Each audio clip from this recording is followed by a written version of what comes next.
यह डिक्टेशन आपको achievers classes की तरफ से दी जा रही है। आपकी डिक्टेशन अगले 3 सेकंड में शुरू होगी। 3, 2, 1 स्टार्ट। किशोरियाँ चाहे गांव की हो अथवा शहर की, सबके मन में कुछ अरमान छिपे रहते हैं। स्टॉप।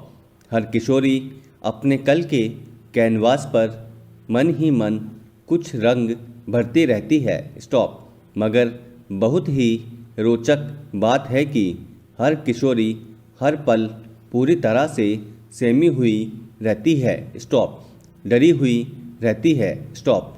कुछ भी बोलते हुए झिझकती है। स्टॉप। ज़्यादातर तो ऐसा ही होता है कि बोलना चाहते हुए भी बोल नहीं पाती है। स्टॉप। इसके विपरीत दूसरा सच यह है कि हर किशोरी के मन में एक किलक प्रतिपल पलती रहती है। स्टॉप। एक पुलक खिल जाने को आतुर रहती है। स्टॉप। एक उमंग उसे उड़ा ले जाना चाहती है। स्टॉप। मगर हर दिन हर पल उसे ऐसा लगता है कि उसके पांव बंधे हैं, उसकी वाणी अवरुद्ध हो गई है और उसके मुंह पर जैसे किसी ने ताला जड़ दिया है। स्टॉप। पाँवों में बेड़ियों और जबान पर ताले का अनुभव करते हुए अधिसंख्य किशोरियाँ मन ही मन कुढ़ती रहती है, घुटती रहती है। स्टॉप। यह घुटन उसके मन को कुंद करती है और उनकी उमंग को उदासी में बदल देती है। स्टॉप। हमें जानना यह है कि किशोरियाँ ऐसा क्यों अनुभव करती हैं। क्या हम स्वयं इसके लिए जिम्मेदार नहीं हैं? क्या माता पिता अथवा तमाम अभिभावक इसके लिए जिम्मेदार नहीं हैं? क्या हमारी शालाएं और हमारे अध्यापक इसके लिए जिम्मेदार नहीं हैं? बड़ा प्रश्न तो यह है कि क्या हम इन तमाम सवालों से रूबरू होना भी चाहते हैं या नहीं। होता तो यह जा रहा है कि हम इन तमाम सवालों का सामना न करते हुए किसी तरह से बच निकलना चाहते हैं और इससे कन्नी काट कर अपने रोज के ढर्रे में ही जीते रहना चाहते हैं। स्टॉप।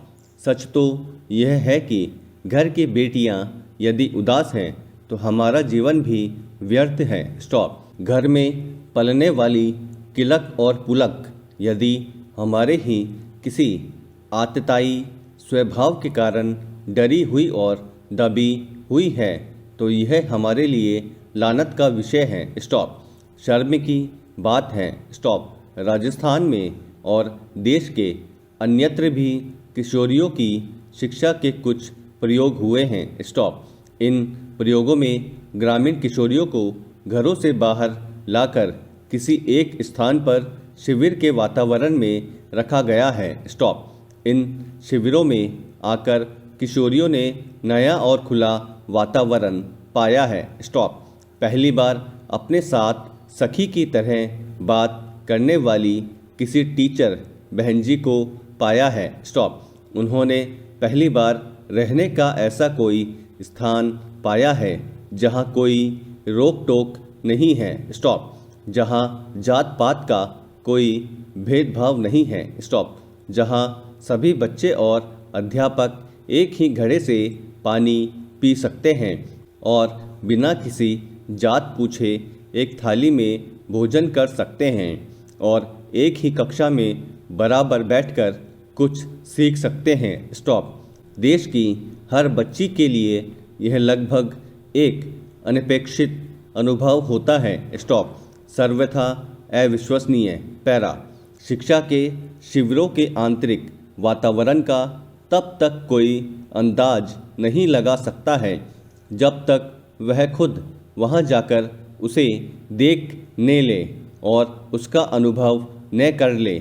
यह वातावरण किशोरियों के लिए अविश्वसनीय इसलिए भी होता है कि वे सब हमारे स्कूलों के वातावरण और हमारे अध्यापकों के व्यवहार का अनुभव कर चुकी होती है। स्टॉप।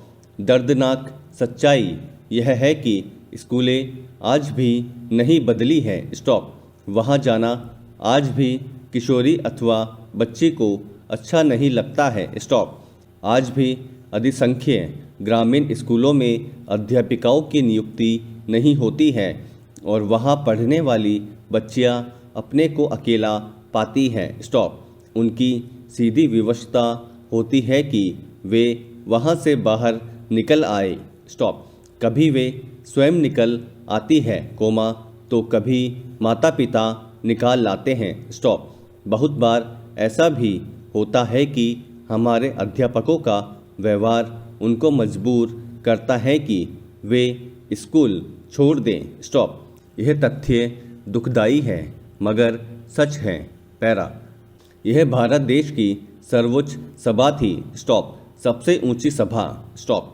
इस सभा में केवल चुने हुए लोग बैठते हैं और उनके साथ बैठते हैं वे लोग जिन्हें देश का राष्ट्रपति मनोनीत करता है। स्टॉप। अभी बहुत बरस नहीं हुए हैं। स्टॉप। कल की ही बात लगती है। स्टॉप। यह सभा चल रही थी। स्टॉप। इस सभा में एक वृद्ध सदस्य बोल रहा था। स्टॉप।